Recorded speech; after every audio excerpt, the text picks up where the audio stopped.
আজ আমার সঙ্গে রয়েছেন দুবারের রাজ্যসভার সাংসদ কমরেড জীবন রায়। যেহেতু কমরেড সীতারাম ইয়েচুরিকে অনেক কাছ থেকে দেখেছেন, তাই ওনার কাছ থেকে জানার এবং বোঝার চেষ্টা করব তার চরিত্রের বিশেষ দিক। ব্রিজ ধরুন কমিউনিস্ট আন্দোলনের সঙ্গে যেটাকে আমরা বলি বুর্জোয়া উদারনৈতিক দলের যে ব্রিজিং, সেই ব্রিজিংটার প্রশ্নেই he played a very great role. Psychologically, the extent he understood, intellectually the extent he inherited, he was honest to the last point. Conceal করতো না, যেমন ভাবে ও ছিল তেমন ভাবেই প্রকাশ করতো, এবং উইটি খুব গল্প করার সঙ্গে যখন পার্টির সম্পর্ক কাট অফ হওয়ার ক্ষেত্রেও লাস্ট সাক্ষাৎকার ওর সঙ্গেই আমার হয়েছে। নমস্কার, ইউটিউব চ্যানেল সচেতনের আজকের এই বিশেষ উপস্থাপনায় আপনাদের স্বাগত। আপনারা সকলেই জানেন, কমিউনিস্ট পার্টি অফ ইন্ডিয়া মার্কসিস্টের সর্বভারতীয় সাধারণ সম্পাদক কমরেড সীতারাম ইয়েচুরি গতকাল শেষ নিঃশ্বাস ত্যাগ করেছেন। আজ আমার সঙ্গে রয়েছেন দুবারের রাজ্যসভার সাংসদ কমরেড জীবন রায়। আজ আমরা ওনার কাছ থেকে কমরেড সীতারাম ইয়েচুরির সঙ্গে ওনার সম্পর্কের যে দীর্ঘসূত্রতা, বা উনি যেহেতু কমরেড সীতারাম ইয়েচুরিকে অনেক কাছ থেকে দেখেছেন, তাই ওনার কাছ থেকে জানার এবং বোঝার চেষ্টা করব তার চরিত্রের বিশেষ দিকগুলো। আমি প্রথমেই ওনার কাছে প্রথম যে প্রশ্নটা রাখছি, যে আপনি আপনার সঙ্গে কমরেড সীতারাম ইয়েচুরির পরিচিতির যে দীর্ঘসূত্রতা, সেই সম্বন্ধে যদি সংক্ষেপে একটু আলোকপাত করেন। নমস্কার। প্রথমেই যেটা বলার, এই যে মৃত্যুটা ইজ এ গ্রেট লস।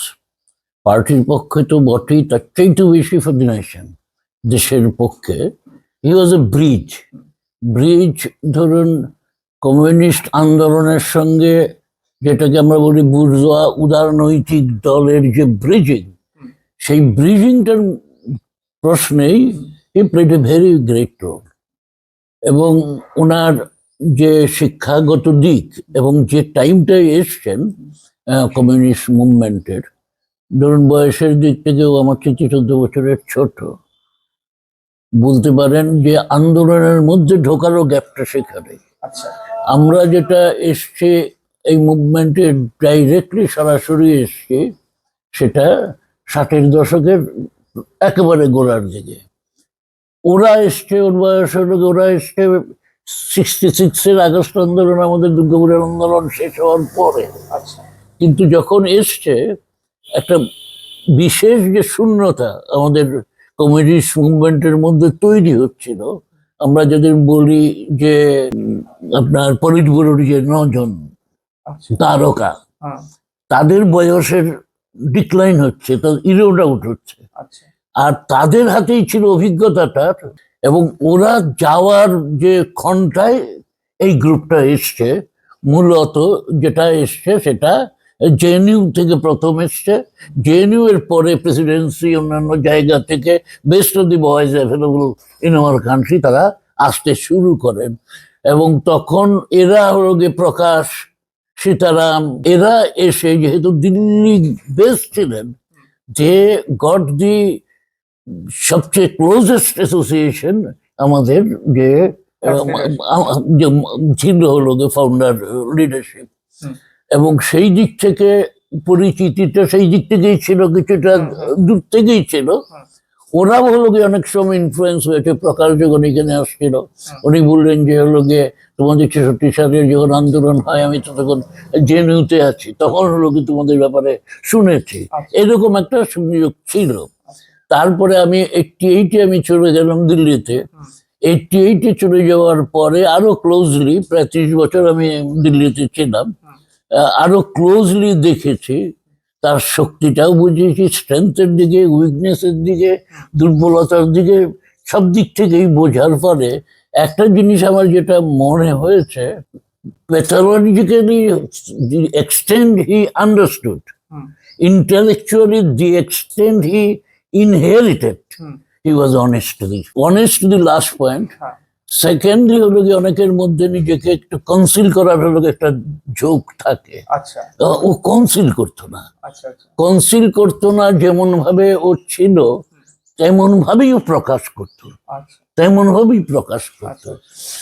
এবং উইটি, মোস্ট উইটি, খুব আচ্ছা, গল্প করা এবং তাকে আপনি কোনো রসিকতা কি ব্যক্তিগত বোঝা। ব্যক্তিগত কোনো ইন্টারাকশনের কথা আমাদেরকে বলতে পারেন? কোনো ব্যক্তিগত আপনার সঙ্গে উনার ব্যক্তিগত কোনো ইন্টারাকশন হয়েছে এরকম কোনো ঘটনা যদি সামনে নিয়ে আসেন? সেটা অনেকেই হয়েছে, হ্যাঁ। যেহেতু 30 বছর একসঙ্গে ছিলাম, আহ, সেই জন্য সম্পর্ক ছিল। এমনকি আমার সঙ্গে যখন পার্টির সম্পর্ক কাট অফ হয়, হুম। কাট অফ হওয়ার ক্ষেত্রেও লাস্ট সাক্ষাৎকার ওর সঙ্গেই আমার হয়েছে। আচ্ছা, বোধহয় লাস্ট সাক্ষাৎকার আমার কেন হলো গিয়ে আমি ছাড়ছি সেটাও লিখিত রাইটিং ডকুমেন্ট আকারে দিয়ে একটা কথাই যেটা বলেছিলাম যে আমি কমিউনিস্ট মুভমেন্টের আছি, সারা জীবন থাকবো, পার্টিতে আছি, সারা জীবন থাকবো, খাতায় নাম থাক আর না থাক। এবং সেটা খুব ভালো লাগলো রিয়েকশন ওকে যখন বললাম যে আমি হলাম গিয়ে অধিকারটা নিচ্ছি to speak out frankly to the people. আচ্ছা, পিপুলের সঙ্গে যে একটা গ্যাপ হয়েছে আমাদের মধ্যে, এই গ্যাপ থেকে অনেক মিসআন্ডারস্ট্যান্ডিং জন্ম হয়েছে। At least people should understand what communism does mean এবং হোয়াট উই আর ডুইং। আচ্ছা, এবং খুব মনোযোগ, দুবার দেখা হয়েছে ওই টাইমে, লাস্ট সাক্ষাৎকার। পরেও যোগাযোগ হয়েছে, দেখেছি, কথাবার্তা ওই দিনেই হয়েছে দাঁড়িয়ে। আচ্ছা। খুব কম পেশেন্ট। মানে হাউ ই মানে রিঅ্যাক্টেড টু দিস, হ্যাঁ। মানে আপনার আপনি যে এই যে কারণটা বললেন যে হ্যাঁ। পার্টি ছাড়ার যে কারণটা, হাউ হি রিঅ্যাক্টেড, কিভাবে উনি রিঅ্যাক্ট করলেন? শুনেছেন, আচ্ছা। রিয়াক্ট মানে যে অন্যদিকে সেটা না। করেননি, হ্যাঁ। করেননি যেহেতু আমি পজিটিভলি রিঅ্যাক্ট করেছেন নাকি মানে এটার সঙ্গে আপনার সঙ্গে সহমতি প্রকাশ করেছেন আপনার কারণটা শুনে? অবভিয়াসলি আমার তো কারণ শুনেছেন, চিঠি দিয়েছে, আচ্ছা। আমাকে তো পার্টি থেকে তাড়িয়ে দেয়নি। না না সেটা- আই আই আই ডিস্টেন্স। হ্যাঁ হ্যাঁ, কাজে অন্য হলে পরে তাড়িয়েই দিত, ঠিক। তাড়িয়েই দিত হুম। ন্যাচারালি। তারপরে পার্টি অফিস অনেক সময় গেছি, কথাবার্তা হয়েছে। হ্যাঁ, যে যে ট্রেডিশন থেকে উনি এসছেন, যে জায়গা থেকে এসছেন, যে পড়াশুনো নিয়ে এসছেন, সেইখানে একটা কমিউনিস্ট পার্টিকে বুঝতে গেলে, জানতে গেলে যে ফার্দার অ্যাসোসিয়েশনটা ছিল, দরকার ছিল, সেটা ওনার ছিল না, থাকার কথাও ছিল না। অ্যাজ এ কনসিকুয়েন্স পার্টির সংগঠনগতভাবে আমি এটা বলবো না, he was a great general secretary of the party. আচ্ছা, এটা আমি কখনো বলবি না, বলবো না, সেটা সম্ভাবনা ছিল না। কিন্তু এই দিকটা, সততা to the 100%, to the extent he understood. আচ্ছা, এই যে ধরুন উনি অনেক দলকে একসাথে আমি- নিয়ে চলার যে মানসিকতাটা, আমি- সেইটাকে আপনি আমি কিভাবে দেখেন? সেটাই বলছি। আমি হ্যাঁ, হ্যাঁ। লস যেটা বড় হয়েছে, হ্যাঁ। কতটুকু সাম্যের লস হয়েছে আমি বলতে পারবো না, কিন্তু সংগঠন হিসেবে যেটা লস হয়েছে, মূল জায়গাটা এটা। এবং দেশের যে লোকসানটা হয়েছে, হ্যাঁ, যে কমিউনিস্ট মুভমেন্টের সঙ্গে কংগ্রেস পার্টি এবং অন্যান্য লিবারেল দলগুলির যে সম্পর্কের একটা বড় দিক ছিল এখানে, হুম। যে দ্বিতীয় যুদ্ধের পরে হুম। তৃতীয় বিশ্বের সমস্ত লিবারেল পার্টিগুলি ইন্টারন্যাশনাল ঝোঁকের তুলনায় ফেসিস্ট হয়ে যাচ্ছিল হুম। এবং কমিউনাল হয়ে যাচ্ছিল অল ওভার দি ওয়ার্ল্ড। আচ্ছা, এবং সেই জায়গায় লিবারেল পার্টিগুলি তার সাস্টেনেন্স, রেনেসার প্ল্যাটফর্মে সাস্টেনেন্সের প্রশ্নে সব সময় কমিউনিস্ট পার্টিগুলির উপর নির্ভরশীল। আচ্ছা, আমাদের এখানে নেহেরু থেকে আরম্ভ করে ইভেন ইন্দিরা গান্ধী, রাজীব গান্ধী পর্যন্ত, যে এই পার্টিগুলির উদারনৈতিক যে অবস্থান, হুম। এই অবস্থানের জন্য রেনেসার যে জায়গাটা, সেটা পাওয়ার জন্য কমিউনিস্ট পার্টিগুলির সঙ্গে যোগাযোগ করতো। এবং যদি আমাদের ৭৭ বছরের ইতিহাস দেখেন, যেখানে যেখানে এই যোগাযোগ যখন ব্রেক হয়েছে, তখন কংগ্রেস পার্টি যেমন দুর্বল হয়েছে, অন্যান্য উদারনৈতিক পার্টিগুলি দুর্বল হয়েছে, আমরাও দুর্বল হয়েছে। মানে এই প্রশ্নে উনি অনেকটা এই প্রশ্নের জায়গার মধ্যে দাঁড়িয়ে he maintained a pivotal role. Role after Surajit, 1 number. একদম। কিন্তু সেই রোল প্লে করার সময় তার যে কনস্ট্যান্ট যেটাকে ছিল, যে আপনি জওহরলাল নেহেরু ইউনিভার্সিটি বলুন কিংবা প্রেসিডেন্সি ইউনিভার্সিটি বলুন, ইকোনমিক্স মিনস ক্লাসিক্যাল ইকোনমিক্স, এবং classical economics is a conflicting economy to Marxism. এবারে মার্কসিজমকে যদি হলো যে মার্কসিস্ট ইকোনমিটা যদি বুঝতে হয়, তাহলে তাকে they must come near the factory, যার ফলে ঋণের অর্গানাইজেশনাল যেটা অ্যাপ্রোচ ছিল যে উনি কাউকে সেন্ট্রাল গভর্নমেন্টে ভর্তিই করতেন না 1 বছর 2 বছর ফ্যাক্টরিতে কাজ না করিয়ে। আমি এই প্রশ্নটাতে আপনার কাছে আসতাম যে আপনি কতটা মনে করেন যে একটা কমিউনিস্ট পার্টির জেনারেল সেক্রেটারি পদে যিনি রয়েছেন, শ্রমিকদের সঙ্গে তার নিবিড় সম্পর্কের জায়গাটা কোথাও না কোথাও ডাইলুশন ছিল, তো সেই জায়গাটাকে উনি কিভাবে মানে মেকআপ করতেন? মানে এটা তো উনিও কাজ করতে গিয়ে বুঝতেন শ্রমিক শ্রেণীর পার্টি, সেক্ষেত্রে কিভাবে উনি এটাকে মেকআপ? দেখুন, থিওরিটিক্যালি ফ্যাক্টরি গেটের ধোয়া ছেড়ে যারা কমিউনিস্ট পার্টি করে, তারা অবভিয়াসলি তার অ্যাট্রাকশনটা অপোজিট ক্যাম্পের দিকে চলে যায় সোভার ইকোনমিক্স ইজ কনসার্ন। আচ্ছা, ধরুন ইউপিএ 1 এর টাইমে 100 দিনের কাজ played a very big role for the sustenance of the UPA 1. But it was, and it is always, against the labor concept of understanding. অবশ্যই। যেমন লক্ষ্মীর ঘরটা লেবার কনসেপ্ট অফ আন্ডারস্ট্যান্ডিং এর বাইরে, ঠিক তেমনি ভিক্ষে দিয়ে একটা জাতিকে দাঁড় করানোর ট্রেন্ডটাই হলো গিয়ে এন্টি দেয়, যার ফলে 100 দিনের কাছ থেকে ইউপিএ 1 সাস্টেন করেছে এবং তার থেকে পরে বিজেপিও লাভ আদায় করেছে, কিন্তু ডিক্লাইন হয়েছে লেবার মুভমেন্টের ক্ষেত্রে এটা কমিউনিজমের। কিন্তু তখন হয়তো আবার ওই কন্ডিশনে, ওই সিচুয়েশনে that was right, correct decision. এবারে তখন হলো ডাইলেকট্রিক্যালি কারেক্ট পাথ একটা নেওয়ার সময় তার যে ব্যালেন্সিংটা করার দরকার, কোথায় ব্যালেন্সিং করবেন, কোথায় আরেকটা পরের স্টেজে উঠবেন, এইটা হলো কি কারখানা গেট সম্পর্কে খুব ক্লোজ আন্ডারস্ট্যান্ডিং না থাকলে এটা অসম্ভব, আপনার যে ডেমোক্রেসি ইম্পসিবল। তার ক্ষেত্রে যেহেতু আমাদের ভারতবর্ষে ডেমোক্রেটিক ফর্ম অফ গভর্নমেন্ট, তো সেখানে তো আপনার এই কনস্ট্যান্ট গুলোর মধ্যে দিয়েই কমিউনিস্ট আন্দোলনকে এগিয়ে নিয়ে যেতে হবে। সেটা থাকবে, সেটা থাকবে, সেটা করতে হবে, কিন্তু করার মধ্য দিয়ে আমার যদি clean understanding about Marxist economy, conflict between classical economics and Marxist economics, এই দুটো কনফ্লিক্টের বেসিক কনফ্লিক্ট এখানে যে social character of production, individual character of appropriation. এই ইন্ডিভিজুয়াল ক্যারেক্টার অফ অ্যাপ্রোপ্রিয়েশনটাকে সোশ্যাল অ্যাপ্রোপ্রিয়েশনে আসলেই ইকোনমিক্সের ব্যালেন্স আসবে। এইটা একদিনে হবে না, 1 বছরে হবে না, হয়তো 100 বছরে হবে না, হয়তো 1000 বছরে হবে না, but you must have a direction.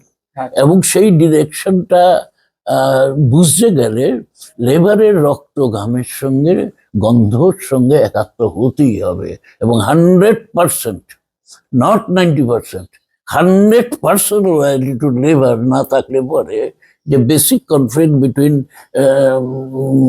Marxist economy এবং হলো গিয়ে যে ক্লাসিক্যাল ইকোনমিক্স বোঝাই সম্ভব না। যেহেতু আজকে আমরা কমরেড সীতারাম ইয়েচুরি সম্বন্ধে আলোচনা করছি, আপনার চোখে উনি যে কমরেড প্রকাশ কারাতের পরে উনি জেনারেল সেক্রেটারি হয়েছেন পার্টির গঠনতন্ত্রের মধ্যে দিয়ে, এবং সেটাকে উনি যতদিন উনি বেঁচে ছিলেন উনি এই পদে ছিলেন, তো আপনি খুব সংক্ষেপে উনার এই সময়কালটাকে যদি ধরতে চান ভারতবর্ষের ক্ষেত্রে কমিউনিস্ট মুভমেন্টের ক্ষেত্রে আমি পরে আসছি, ভারতবর্ষের ক্ষেত্রে, ভারতবর্ষের রাজনীতির ক্ষেত্রে উনার অবদান যদি আপনি একটু বলেন।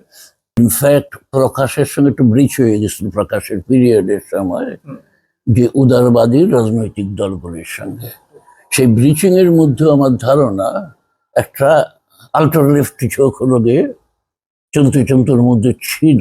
আচ্ছা, এসে গিয়েছিল সেই আল্ট্রা লেফট ঝোঁকটা, আল্ট্রা লেফট মানে একটু বাইরে চলে যাওয়া, সেই ঝোঁকটার কারণে অনেক সময় হলো যে ভারতবর্ষে যে ফ্যাসিজমের অভ্যুত্থানটা যে ভয়ঙ্কর ভাবে ঘটছে, এবং সেটা ধর্মীয় ফ্যাসিজম হিসেবে ঘটছে, এবং তার সঙ্গে সরাসরি ইন্টারন্যাশনাল ইকোনমির সঙ্গে যোগ থাকার জন্য এটা মোস্ট ডেঞ্জারাস ফেনোমেনা নিয়ে আসে, এই জায়গাটায় প্রকাশের কিছুটা দুর্বলতা ছিল।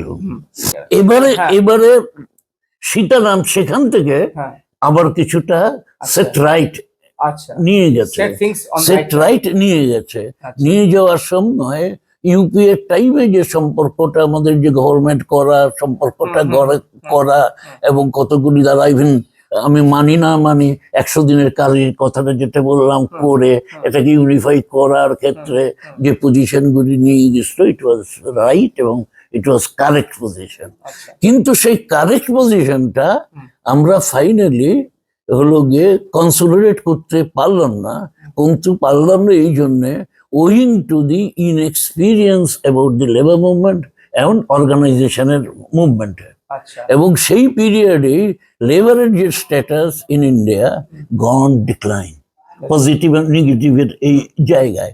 এবং এই ডিক্লাইনটা হওয়ার কারণেই একটা টাইমে যখন আমরা ইউপিএ থেকে সমর্থন প্রত্যাহার করে দিলাম, everything was being dictated by World Bank and America. Everything সেখানে মনমোহন সিংকে নিয়ন্ত্রণ করার ক্ষমতা সোনিয়া গান্ধীরও ছিল না। আমি ওই জায়গাটা এবং সেই জায়গার মধ্যে দাঁড়িয়ে যে party need to take a pivotal role to counter balance again. একটা ব্যালেন্স থেকে আরেকটা ব্যালেন্সে গেছে, সেখান থেকে আরেকটা রাইটের দিকে চলে যাচ্ছিল, আবার তখন দরকার ছিল কাউন্টার ব্যালেন্স আবার করা। সেই জায়গাটাই প্রকাশ সীতারাম ফেল করেছে। সাকসেস এখানে ফেইলি, মানে সাকসেস আপনি বলতে চাইছেন যে একটা আপনার আলট্রা লেফটের দিকে যে ঝোঁক ছিল, পার্টি যাচ্ছিল, সেটাকে উনি অনেকটা রাইট ট্র্যাকে আনার চেষ্টা করেছেন। কিন্তু সেট রাইট করতে গিয়েও যে নিও লিবারাল ইকোনমির যে আগ্রাসন, যেটা উনি ওনার বিভিন্ন বক্তৃতায় বলেছেন, নিও লিবারাল ইকোনমির যে আগ্রাসন, সেইটাকে ব্যালেন্স করতে গিয়ে উনি আবার কিছুটা হলেও রাইট স্লিপ করেছেন। সেটাও মূল কারণ যেটা যে ক্লাসিক্যাল ইকোনমিক্স, যেটা আমাদের তপন সেনের ঘটছে সিএইচুর ক্ষেত্রে, ক্লাসিক্যাল ইকোনমিক্স এর সঙ্গে মার্কসিস্ট ইকোনমিক যে ব্যালেন্স করা, ব্যালেন্স হোক আর না হোক, এটা প্রজেকশন ন্যাশনাল পিপুলের মধ্যে যে রাখা তোলা as a matter of politics, সেই as a matter of politics এর এটা ওর হাতেও ছিল না। হাতে ছিল না for the reason he never seen the factory gate. আর মার্কসিজমের বড় কথা, লেনিনিজমের উপরে যে সমস্ত গন্ডগোল হয়, ইকোনমিক লতে হলো গিয়ে গন্ডগোল হয়, গন্ডগোল হলে পরে তার প্রথম রিফ্লেকশন হয় বড় কারখানার গেটে। কেউ বোঝে না যখন ওটা বুঝে নেয়, এই জায়গাটায় এটা প্রবলেম ছিল। আর আমাদের পার্লামেন্টের হলো গিয়ে লোক হলো গিয়ে ফ্যাক্টরির লোক কম ছিল। আমি দুটো হাউসেরই ইকোনমিক ল এবং ইন্ডাস্ট্রিয়াল ল গুলি রেগুলেট করতাম, যার ফলে আমি কিছুটা জ্যোতিবাবুকে অস্বীকার করে স্কোপ প্রাইভেটাইজেশন আটকে দিলাম। যে এই জায়গাটাকে বোঝা যে লগুলি কিভাবে চেঞ্জ হচ্ছে ইন দ্য পার্লামেন্ট, এবং প্রতিটি লয়ের মধ্যে কোথায় কোথায় খোঁচা আছে, যে খোঁচাটা আমাদের শেষ করে দেবে। আসলে হলো যে রিফর্ম পিরিয়ডে, স্পেশালি আমার পিরিয়ডে যেটা ঘটেছে, যে নেহেরুর আমল থেকে ইন্দিরা গান্ধীর আমল পর্যন্ত যত আইন তৈরি হয়েছে, সেই আইনগুলিকে উল্টে দেওয়া হয়েছে, আরেকটা আইন নিয়েছে। এবং সেটা এত পিসফুল হয়ে গেছে, তার বেসিক রিজন এটা, এই আইনগুলি কি হচ্ছে, কোথায় ফাঁকা ছিল, এইগুলি হলো গিয়ে ধীরে ধীরে কমিউনিস্ট লিডারশিপের মধ্যে লেবার কন্টেন্ট ডাইলুটেড হয়ে যাওয়ার জন্য ওটাও ডাইলুটেড হয়ে গেছে। এবং ডাইলুটেড হয়ে যাওয়ার পরিণামে আমাদের লিডারশিপের মধ্যেও যে একটা কনফ্লিক্টিং পজিশন, সেগুলি তৈরি হয়েছে। আমি একটা সাম্প্রতিক বিষয়টাতে আসছি, যে 2024-এর যে লোকসভা নির্বাচন আমরা দেখলাম, যে বিজেপির হাওয়া ছিল 400 সিট নাকি তারা পাবে, এই জায়গাটাকে আটকে দেওয়ার ক্ষেত্রে সারা ভারতবর্ষের যারা বিরোধী দল, তারা এক বাক্যে সীতারাম ইয়েচুরির যে অবদান, বিরোধী শক্তিকে সংহত করার, সুসংহত করার যে কাজটা উনি করেছিলেন, সেই বিষয় নিয়ে যদি আপনি সংক্ষেপে দু চার কথা বলেন। এটার মধ্যে দুটো দিক দেখতে হবে। একটা দিক হলো কি great victory, India is formed. India যেটা নাকি জোটটা হলো, এটা form, it is a great victory. এবং এই ফর্মটাকে রেখে দেওয়ার জন্য, রিটেন করা, তাকে রেডিকালাইজ করার জন্য যে শক্তির দরকার ছিল, দ্যাট ইজ এলিমিনেটেড। কিন্তু এইটাকে সাস্টেইন করার একমাত্র সত্য হলো কমিউনিস্টদের সংখ্যা বাড়ানো। মানে এলিমিনেটেড হয়ে যায় eliminated হয়ে গেছে। As a matter of politics. একটা দুটো তিনটে সিট থাকতে পারে, Disseminated হয়ে as a matter of politics disseminated হয়েছে। ঠিক। এবং এই দুটো দিক যদি দেখেন, এটাই হলো গিয়ে সীতারাম। আচ্ছা, এটাই হলো গিয়ে সীতারামের রিয়েল রিফ্লেকশন, হ্যাঁ। যে একটা দিকে যখন যাচ্ছি, যে ফোর্সটাকে এটাকে সাস্টেইন করবে। আমাদের তো হলো লেফটে গিয়ে পার্লামেন্ট দখল করার কোনো প্রয়োজন নেই এক্ষুনি। আমাদের এখনই যেটা প্রয়োজন, গুরুত্বপূর্ণ কথা। Radicalisation of the social thought, radicalisation of the social thought. এই যে জিনিসটা, সোশ্যাল থটটা যে কত ডিজেনারেশন করছে, it went to the level of supreme justice position even. এইটার অ্যান্টিডোটে ক্রিয়েট করাটাই হলো লেফটের কাজ। এবং লেফটের কাজ may not be communism, may not be democratic revolution, মানে এখন এই মুহূর্তে হয়তো এই কাজটা নয় না, কিন্তু রেনেসাঁটাকে থাকতে হবে। Universal Brotherhood, universal unity, secularism, আইনের চোখে সমানতা, যেটা নাকি আমাদের সংবিধানের বেসিক পাঁচটা, এবং যেটা নাকি লাস্টে great job Indira Gandhi has done, যে সোশ্যালিজম হলো গিয়ে বেসিক ফাউন্ডেশন। এই যে প্রিয়াম্বলের এই যে জিনিসগুলি সাস্টেইন করার হলো গিয়ে, এগুলি বুঝবার platform, not the platform of the communist platform, even socialist platform না। এইটাকে সাস্টেইন করার মতন যে পলিমিক্স বা পলিটিক্স, তা যদি পার্টিতে না আনা যায়, তাহলে বাকি যেটা কাজ আমি করছি সেটা হলো কাউন্টার প্রোডাক্টিভ হয়ে যাচ্ছে। মানে আপনি যেটা বললেন, খুব সুন্দর একটা জিনিস আমাদের আলোচনার মধ্যে দিয়ে উঠে এলো, যে আশু কর্তব্য কি সেইটা, এবং এই আশু কর্তব্যের জায়গাটা যদি আমি ঠিক না করতে পারি, তাহলে আমার যেহেতু আজকেই আমি পার্লামেন্ট দখল করার জায়গাতে নেই, তাই আমি পার্লামেন্টে আমি যাবই না ওখানে। হ্যাঁ, আমি আমার যেহেতু জায়গাতে নেই, সুতরাং আমার মূল জায়গা হচ্ছে এই অ্যান্টি যে জায়গাটা, অ্যান্টি কমিউনিস্ট কিংবা অ্যান্টি সোশ্যালিস্ট যে জায়গাটা, সেই জায়গাটাকে আমাদেরকে সুসংহত করা, সেই জায়গাটাকে সুসংহত করা, আমাদের কনস্টিটিউশনটাকে ডিফেন্ড করা, সেই কাজটার ক্ষেত্রে ওনার ভূমিকা ভারতবর্ষের মানুষ আজীবন, কারণ 2024-এর যে হাওয়া ছিল আপকি বার 400 পার, সেটাকে আটকে দেওয়ার ক্ষেত্রে সীতারাম ইয়েচুরির যে অবদান, সেটা নিশ্চয়ই ভারতবর্ষের মানুষ এবং ইতিহাসে এটা স্বর্ণাক্ষরে লেখা থাকবে। ধন্যবাদ জানাই আপনাকে আপনার মূল্যবান সময় দেওয়ার জন্য। যারা আজকের অনুষ্ঠান দেখলেন, তাদের কাছে অনুরোধ করব, আপনাদের মতামত কমেন্ট বক্সে অবশ্যই রাখুন। আপনারা কি ভাবছেন আমাদের আলোচনা, এবং কমরেড জীবন রায় যে কথাগুলো বললেন সেই সম্বন্ধে আপনার কোনো মতামত থাকলে অবশ্যই রাখুন। চ্যানেলটি সাবস্ক্রাইব করতে ভুলবেন না, আর হ্যাঁ, অবশ্যই যাওয়ার আগে বেল আইকনটা প্রেস করবেন, যাতে করে আমাদের পরবর্তী ভিডিও আপলোড হওয়া মাত্রই তার নোটিফিকেশন পৌঁছে যায় আপনার কাছে। ধন্যবাদ, ভালো থাকুন।